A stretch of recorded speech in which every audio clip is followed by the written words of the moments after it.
They are saying that they want to destroy over 100 homes in Tulkarem.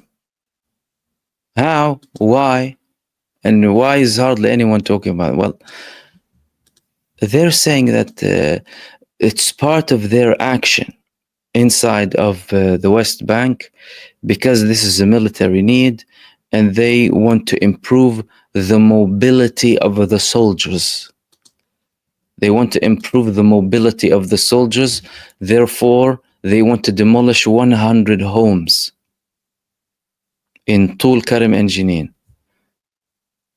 Do you know what's 100 homes? 100 families. People living there.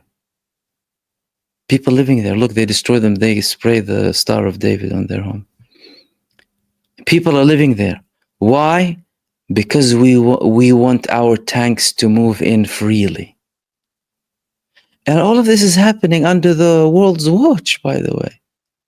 Things like that happened before, but not at this scale. Today's scale is like much larger because of the enablement, by the way, because of how enabled they are now by the United States and other countries, and by the lack of appropriate and relevant action that had to be taken against them from way before October the 7th for the apartheid and constant oppression and aggression against the Palestinian people, suffering under them for over 70, 80 years. But they're continuing that in the West Bank, and it's going quietly, by the way.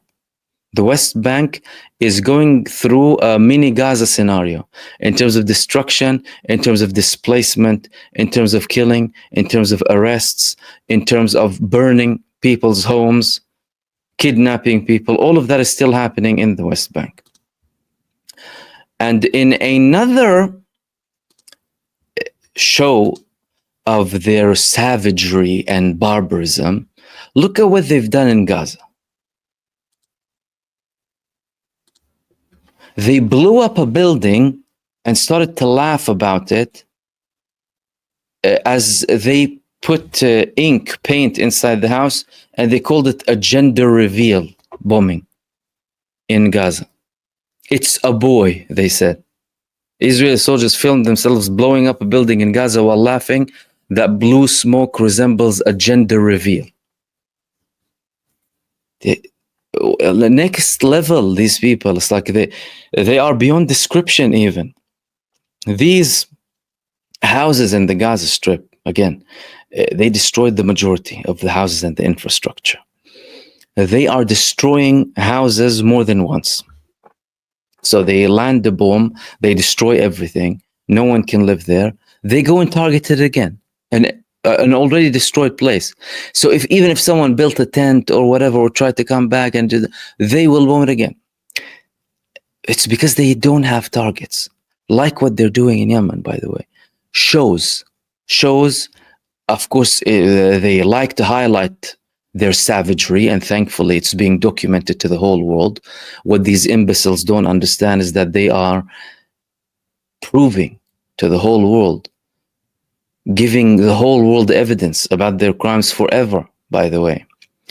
That's probably not their initial intention. Their initial intention is to boost the morale of a defeated nation, to boost the morale of a humiliated nation that had its head put in the sand of Gaza and has been humiliated and defeated. And they try and raise the morale of this supremacist nation by showing them acts like this. Oh, look, we're still destroying, or, stealing kids' toys, doing women's underwear and all of that stuff. They're still doing that to this day. Now, moving on to the final bits that I wanted to talk to you about here. And these are in relation to Iran.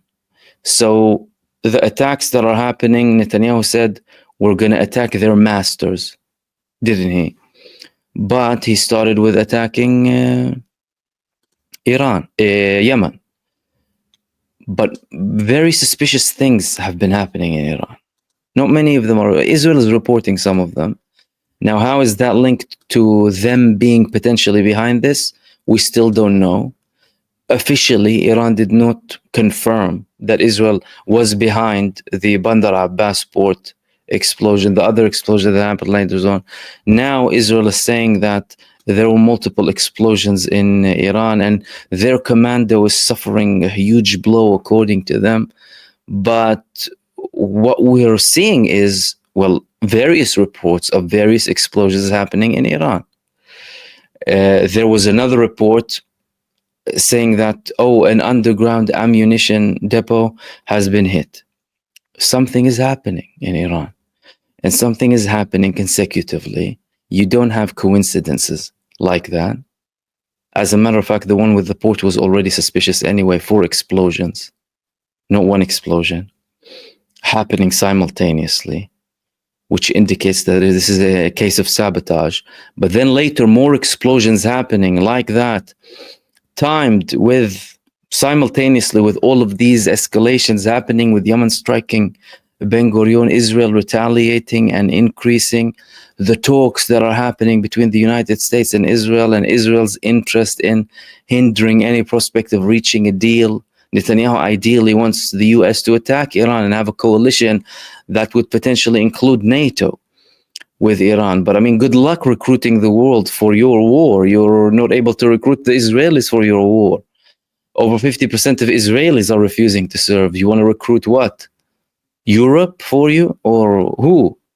Even the United States is facing so much resistance, internal resistance from people from within, veterans and people who are in the army as well, intelligence speaking up as well, people who resigned from the Biden administration too. But the what's happening in Iran is quite suspicious. You don't have attacks like that without any reason.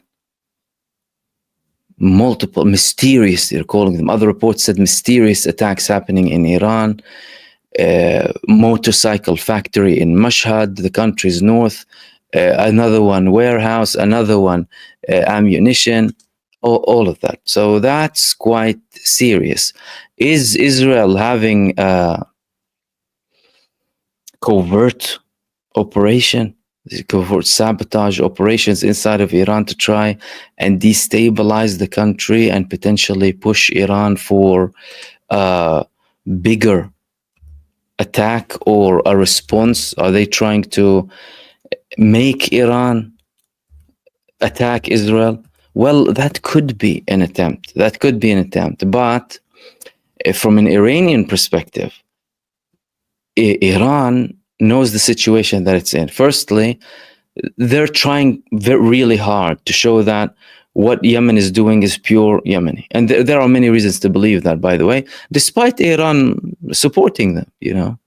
There's nothing wrong with Iran supporting another country. Like, other countries support other countries. Absolutely legit. Totally fine.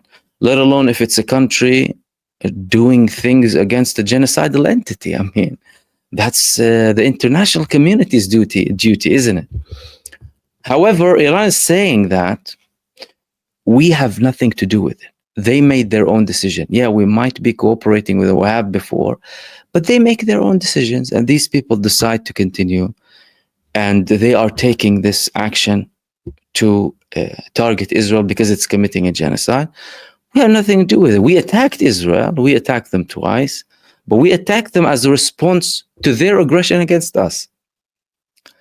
Now, they're not likely to take action, as in Iran, unless they have a very solid proof or have a very solid declaration of an Israeli attack against them.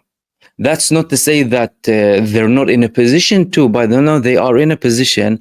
As a matter of fact, international law grants Iran and other countries to conduct a preemptive strike against Israel. Why? Because Israel is a terrorist entity committing war crimes with a wanted war criminal and threatening its region altogether, constantly carrying out strikes against everyone.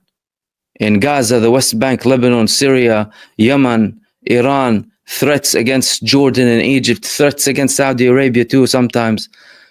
This is a country that is a destabilizing force. a genocidal force. Therefore, Iran is entitled to carry out a preemptive strike whenever it wants against Israel. But that clearly isn't the path that it chose, for multiple reasons, for internal politics reasons, for reasons to do with their general approach of not really wanting to be in conflict, but wanting to dispute, to resolve disputes through peace, by diplomacy. It's Israel and its backers who constantly have the hostile approach towards Iran, towards any other country that has any level of independence and acts based on its national interest, its people's interests, and has full sovereignty, and doesn't shy away from declaring that, and doesn't lick the boots of anyone.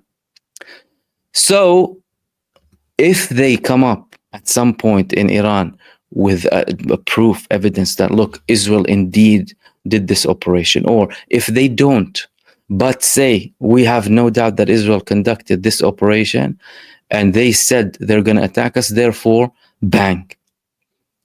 That's the situation where Iran could attack Israel. Unless that is, Iran surprises us, like they surprised us back in April 2024. No one thought, hardly anyone thought that Iran would attack Israel in April 2024. Even I myself said that. I said, I don't think Iran would attack Israel before they attacked them. In April, they conducted one of the largest, not the largest at the time, drone attacks against the country with, of course, ballistic missiles. Then that was followed by the October. So that was called True Promise 1. Then October followed. So notice they gave a gap, that there was a time there, half a year. And now we're just half a year from October 2024, meaning similar timeline. Now we already passed the timeline that Iran had between True Promise 1 and True Promise 2.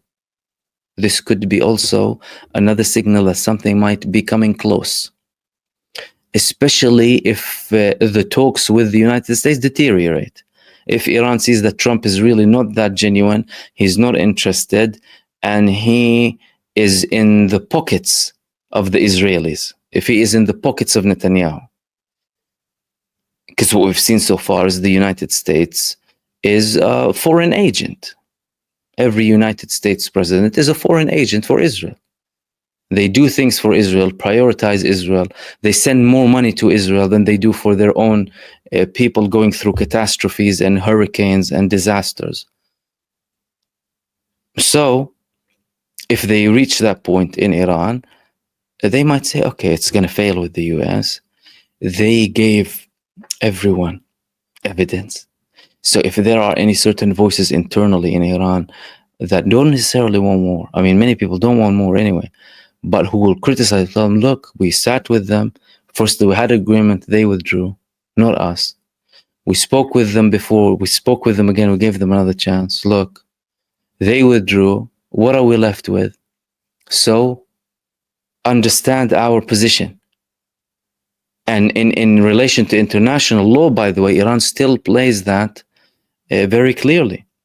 So with every attack that they conduct, they will tell you this was based on international law, and they give references, UN Charter, and that's why when some European countries, when some genocide-supporting ex-colonies, ex-enslavers of other nations started to criticize Iran for retaliating against Israel, they didn't say they breached international law.